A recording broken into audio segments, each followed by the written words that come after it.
Yang ketiga, al-fawaidits tsalitsah, dan faidah yang ketiga, anni ra'aitu kulla wahidin minan nas yas'a fi jami'il hitami dunya tsumma yumsikuhu qabidan yaduhu alaihi.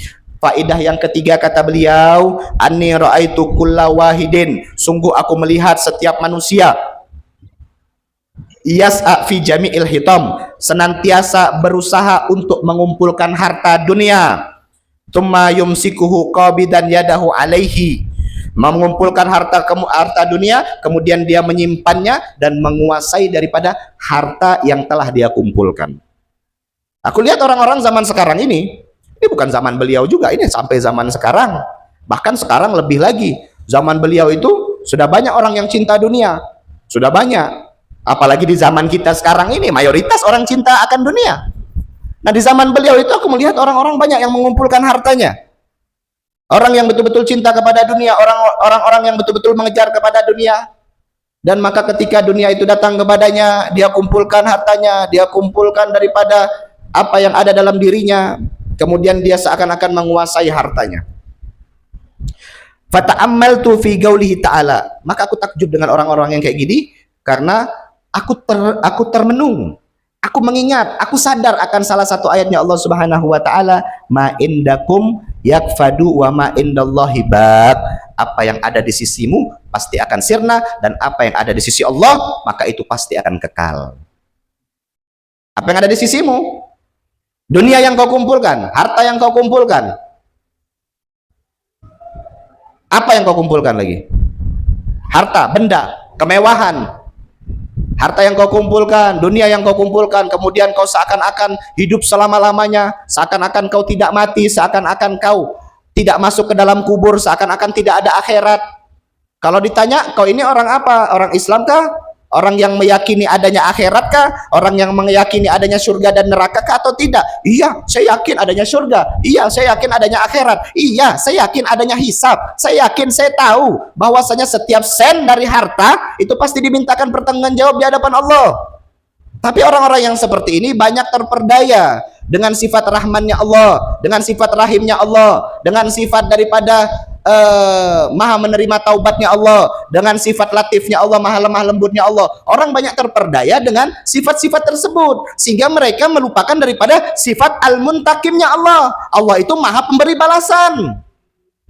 Memang betul Allah itu maha pengasih, betul, tidak ada yang salah. Betul Allah itu maha penyayang, betul, tidak ada yang salah. Betul Allah itu maha lemah lembut, betul. Betul Allah itu maha menerima taubat, betul. Tapi ingat, di sisi lain Allah membalas daripada setiap langkah dari umurmu. Allah akan mintakan pertanggungan jawab setiap sen dari harta yang kau miliki, maka semua akan dipertanggungjawabkan di hadapan Allah Subhanahu wa taala.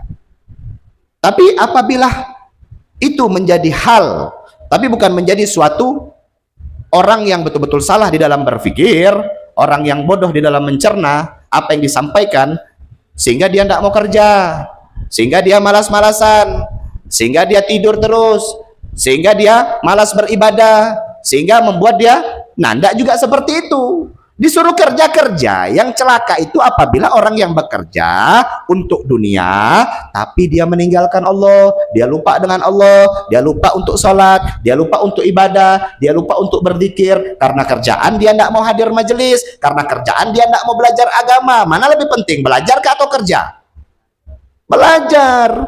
Belajar jauh lebih penting. Betul, iya, oke, kerja. Setelah kerja apa yang kau dapatkan? Kau dapat harta. Oke, setelah dapat harta apa yang kau lakukan? Sedekah? Tidak ada. Apa yang kau lakukan? Bayar zakat? Tidak. Apa yang kau lakukan? Membantu fakir miskin? Tidak. Apa yang kau lakukan? Kau kumpulkan hartamu yang tidak kekal, yang tidak selama-lamanya, yang justru harta yang kau kumpulkan dan kau simpan tersebut akan menyusahkanmu ketika berhadapan dengan Allah Subhanahu wa taala. Wa iyadzubillah, naudzubillah min dzalik.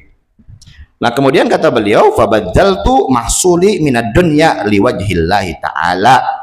Maka aku pun menyerahkan harta benda duniaku kepada Allah Subhanahu wa ta'ala yang aku dapatkan. Maka aku serahkan untuk mendapatkan keridhaan Allah Subhanahu wa ta'ala. Dengan cara bagaimana? Dan aku membagikan harta yang aku miliki kepada fakir-fakir miskin sebagai simpananku kelak di sisi Allah Subhanahu wa ta'ala. Apa yang ada di sisimu pasti akan sirna. Apa yang ada di sisimu pasti akan kau tinggalkan. Tapi apa yang ada di sisi Allah, maka selama-lamanya maka selama-lamanya kekal abadi.